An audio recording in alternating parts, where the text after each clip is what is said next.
Well, hey, Tatooine Sons family, this is David. Again, thank you so much for joining us. We've got one more segment from my conversation with Lucas from The Reverend and the Reprobate and Pete from Streaming Star Wars. And it's all about Star Wars canon. It's, the Bad Batch is sort of sandwiched in between a lot of official Star Wars content, the official canon now since Disney took over in 2012.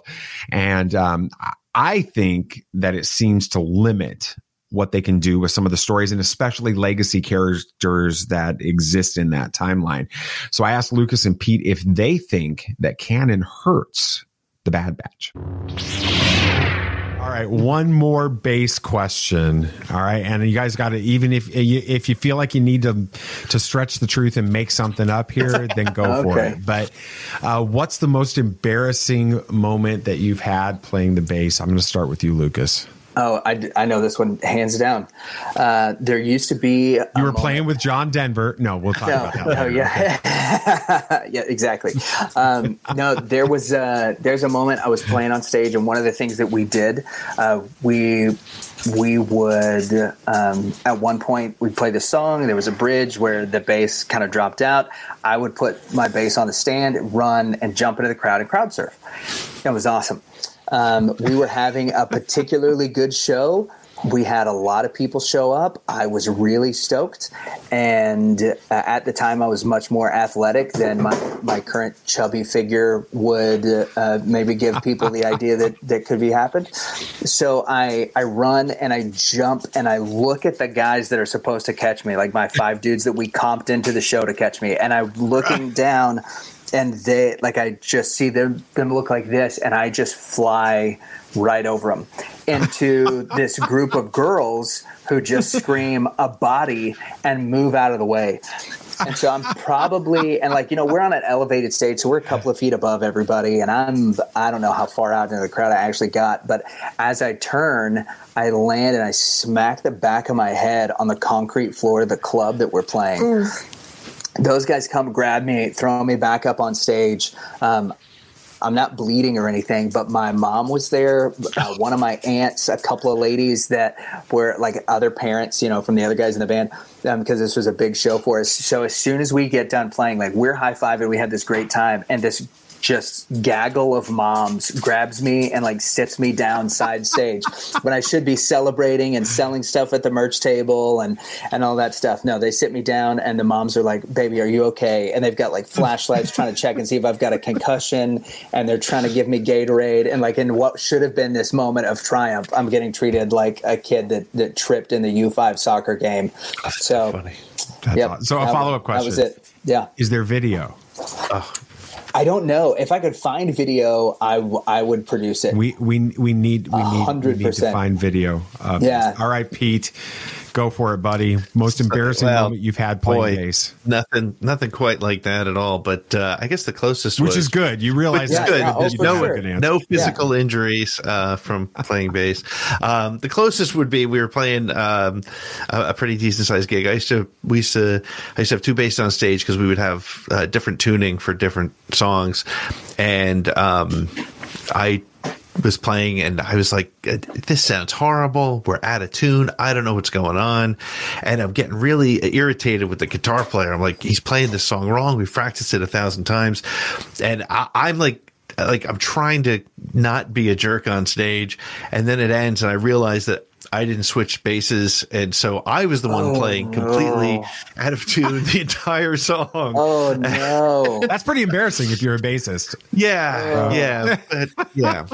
I'll never. I mean, one of my favorite guitar players that I played with used to tell me, he's like, it's a mistake when the guitar player makes it, you hear it, but when the bass player makes a mistake, you feel it. And I was like, yeah, it's true. So the real question is, were you the proper interval away on if you were a half step down, I was a half step off the entire song. Well, perfect. So you didn't play it. You wrong. probably You played didn't it perfect. No, I probably you played didn't the right. really make any mistakes. You just made it jazz. That's it. It was a jazz version of a Leonard Skinner song, probably. Yeah, That's so funny. that's perfect. That's awesome.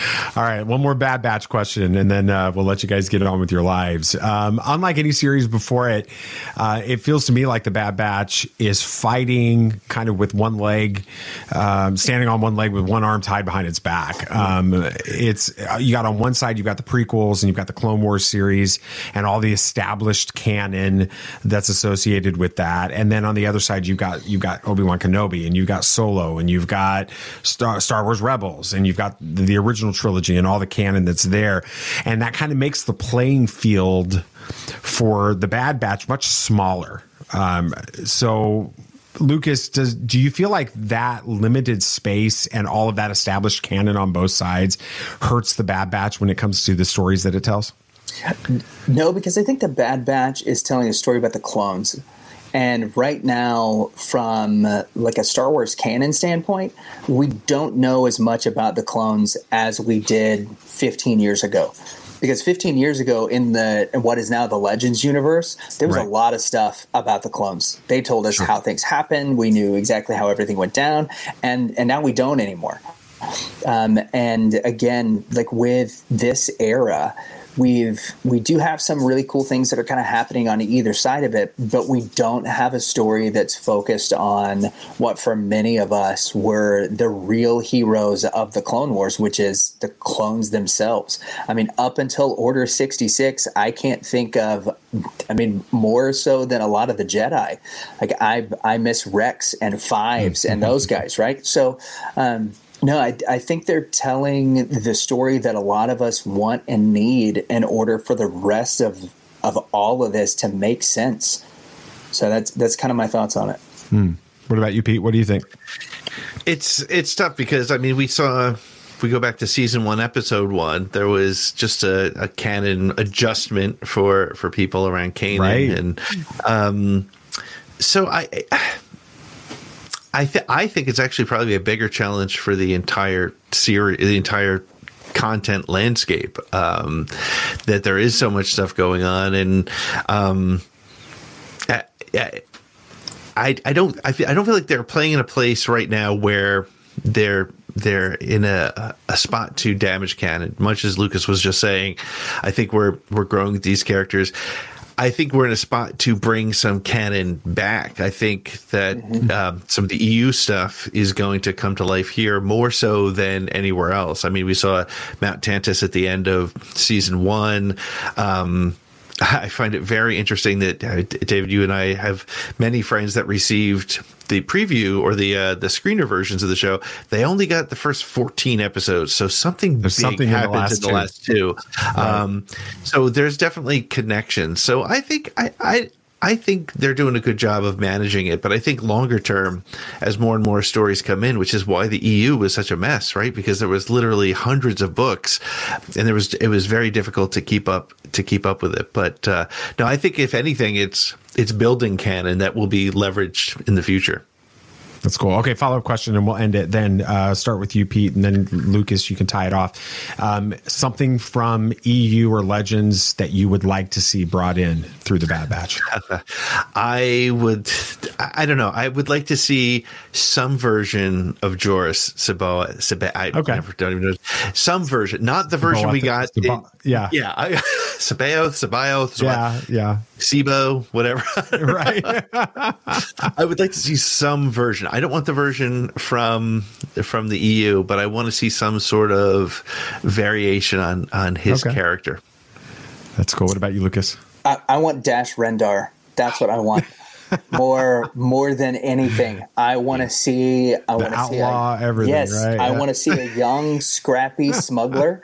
Yep. That is somehow. That's pretty likely. I can see that both of those happening, right? Yeah. Like but the Dash Rendar one feels more so. It would make sense because he's kind of working in that same world as the mercenaries, and I want to see that dude who we know so little about, but became one of my favorite childhood characters characters thanks to the Nintendo 64. Yeah, I think there's a good chance we get him in the Mandoverse. And how great would it be to see a live action Outlander? I would lose my mind. That's what it is, Outlander. Yeah, that's awesome. Well, everyone who knows this show knows how much we are a fan of things that are officially Star Wars canon. There it is. I know that was terrible and it was cheesy and I shouldn't have done it. But anyway, while the expanded universe, now Legends timeline, has some absolutely crazy stuff in it, there are some really fun and interesting characters in it that would be really cool to see become a part of the official Star Wars canon. So I'm curious what characters you'd like to see make that leap from Legends to canon. Let us know at Tatooine Sons on social medias or on Twitter. And you can comment on this video if you're watching this on YouTube or on Facebook Watch. We'd love to hear your thoughts and talk a little bit about that with you. And thank you so much for tuning in to this episode of Tatooine Sons. Again, small part of this conversation. If you missed the previous segments in this, you can go back on this channel or on our podcast app and listen to those episodes. Watch those. We'd love for you to tune into that. And then make sure while you're doing it that you go into the comments or the show notes and link in to find Pete on Streaming Star Wars and Lucas at The Reverend and the Reprobate. Follow them on all of their channels and social medias. And then right after that, you can follow us if you aren't already. Tatooine Sons, SONS. We'd love to have you be a part of the Tatooine Sons family if you aren't already. And as we always say, may the force be with you.